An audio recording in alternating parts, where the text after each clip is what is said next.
Welcome back into the GSMC Sports Podcast, as we're now going to be diving into the other Monday Night Football game that we got last night. That was a little bit of a slugfest, a lot of ugly football in this one, as the Tennessee Titans were able to pull off a win against the Dolphins 31-12. Now, like I mentioned, it was a couple bad offenses facing off against one another. The Titans ended up putting up 31 points, but it doesn't really feel like he was all that great. He was just 9 of 17, only 85 yards passing.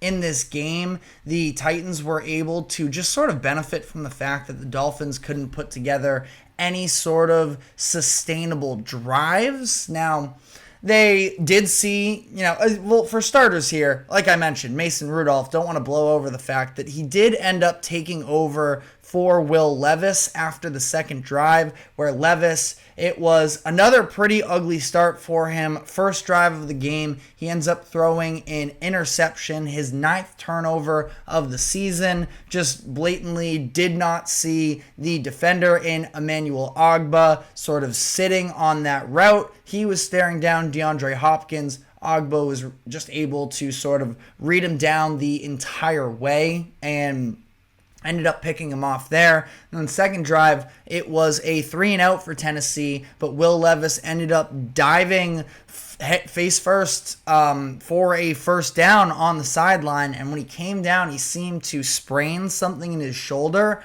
it sounded like. Now, this sort of move to Mason Rudolph, and he ended up, again, not doing all that much, but was able to at least not hurt the Titans team as a whole with the turnovers, which, of course, like I mentioned, 9 already in this NFL season for Will Levis. That significantly leads the NFL up to this point, and ultimately, I think it is worth a conversation as to whether or not Mason Rudolph puts the Titans in a better position to succeed. That being said, Brian Callahan was very adamant that Will Levis is the starter moving forward as long as he is healthy. So, maybe a little bit of a decision to come in the long term, but ultimately sounds like they're still going to lean with Levis, which I can't say I totally disagree with, considering the fact that the Titans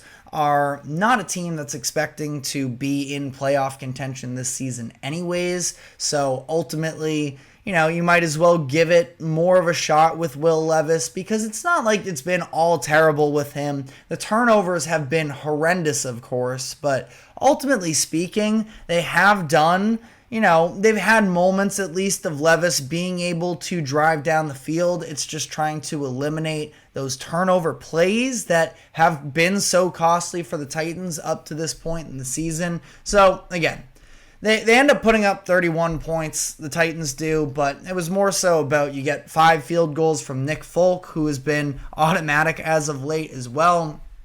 You get some explosive plays from the running game and Tony Pollard and Tajay Spears. That part is definitely a positive. Still no Calvin Ridley really to be seen whatsoever for this Tennessee offense, which is a bit concerning to me considering how much money they spent on him, but they also... Obviously, their biggest concern right now is trying to evaluate that quarterback position. So even if it was an overpay for Calvin Ridley, that at least, they have another weapon for him on the perimeter, but hasn't been put to use, at least as of yet. On the other side of this game, though, and I think more importantly, is the Miami Dolphins, who have been in an absolute free fall since week 2. And specifically, you can point to the moment in the third quarter where Tua Tagovailoa went down with a concussion. Now, obviously, that game wasn't great anyways, but that moment that Tua went down really changed the entire prospects of their season, because up to this point, it's very clear they didn't have a legitimate backup plan at quarterback, which feels like a mistake in its own right. Now, Mike McDaniel seemed to think that Skylar Thompson was a reliable option for them. It hasn't really appeared that way as of yet, but I mean, as of yet, it's been one game that he ended up getting knocked out of, and very late in the Dolphins, in the game against the Bills as well in week 2. So, he's down with an injury. They're starting Tyler Huntley at this point, who is very clearly limited from a passing standpoint. He's a fine runner. He was able to sort of operate a Baltimore Ravens offense where him and Lamar have more similar skill sets relative to Huntley and Tua compared against one another. Now, if there's any sort of area of improvement, it's the fact that Tyreek Hill was sort of discussing with Tyler Huntley, a little bit animated at times, but the idea of just throwing it up and ahead of him a little bit more and just having those deep shots be at least a threat on the table. And Huntley did end up overthrowing Tyreek on one of those plays. But honestly, I think that is kind of something they at least need to take shots on, because they're not getting any sort of, methodical drives, realistically speaking, especially relative to the offense that they're currently running with a Tyler Huntley at quarterback, or I think with a Skylar Thompson, which does also sort of have a ripple effect of NFL fans should probably be a little bit more appreciative of what Tua is as a quarterback. We're seeing how the Dolphins are operating in his absence, and it has been a nightmare. Now, that doesn't mean that if you have reservations about Tua, the quarterback, that you are wrong in this situation, because I do still feel like Tua is limited. But that being said, some of these skills in terms of the timing, the decisiveness, having at least a good enough arm talent are things that the Dolphins are very clearly missing at this current moment without him. And that being said, the Dolphins, they seem to think that Tua is going to make a return this season. Kind of feels like the way that things are going up to this point at the current moment, that the Dolphins might not even make it later in the year to a point where the Dolphins are even going to be in contention for a playoff spot with 3 straight losses. There was a graphic that they flashed at one point at the beginning of the third quarter, ESPN did, and it was 9 points in the last 9 quarters. It stretched back to the Buffalo game. Now, ultimately, they end up, scoring 12 in this game, so they got a little bit more going for themselves, but it's still a mess there in Miami right now. And obviously for a team that is coached by Mike McDaniel, who is, and I still think is, but his identity is being an offensive mastermind. And right now it is a disaster class for that Miami offense at this current moment. That sort of leads you to the point where what are you necessarily good at this current moment? Now, they have playmakers on the defensive side of the ball. Jalen Phillips did go down with an injury in the game and ended up having to leave. Hopefully it's not too serious there, because Phillips does have some injury history and baggage there at the same time. But I think that ultimately speaking here for the Dolphins, this is a situation where they seem to think that Tua will be back and they can just sort of ride things out here.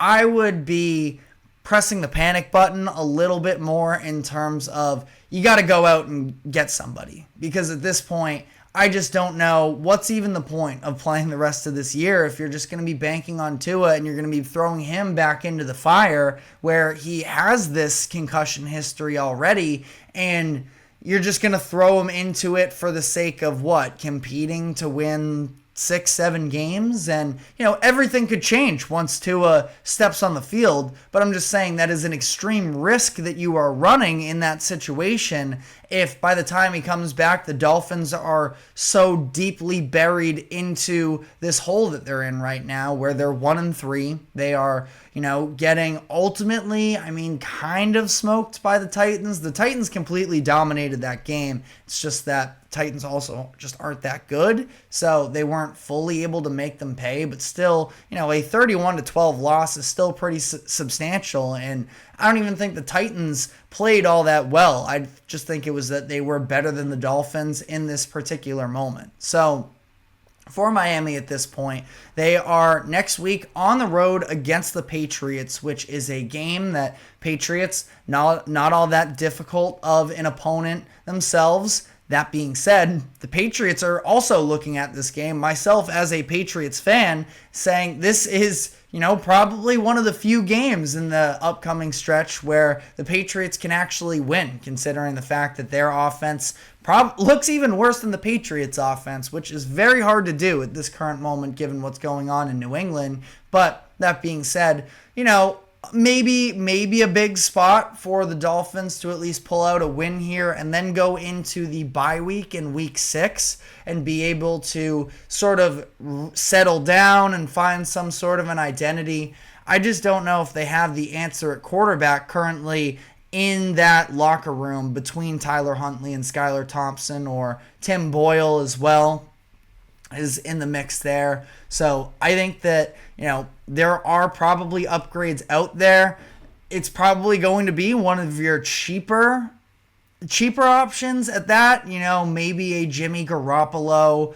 Maybe you get a Russell Wilson, which is a situation that has some developments as of this afternoon that we're about to dive into. I'm not saying that there are elite options out there. I mean, maybe if you want to go and spend a little bit more, you go for a Jameis Winston or a Bryce Young, but I don't really see those types of deals panning out for the Dolphins at this point. So they're just kind of stuck middling right now. And again, maybe Tua is just going to be able to sort of resurrect this team and have it be able to come back together. But at this point, I think what I was at least initially hearing when it first occurred, the injury, that it was going to be a minimum of 8 weeks. That would take them through week 10. At that point, the way that they're playing right now, I don't have very much confidence whatsoever that they will be even in the mix for the playoffs. That I think it might be worth going out and spending a little bit to go at least get a temporary solution. And then if you have some setbacks with Tua, at least you have an option for the remainder of the season.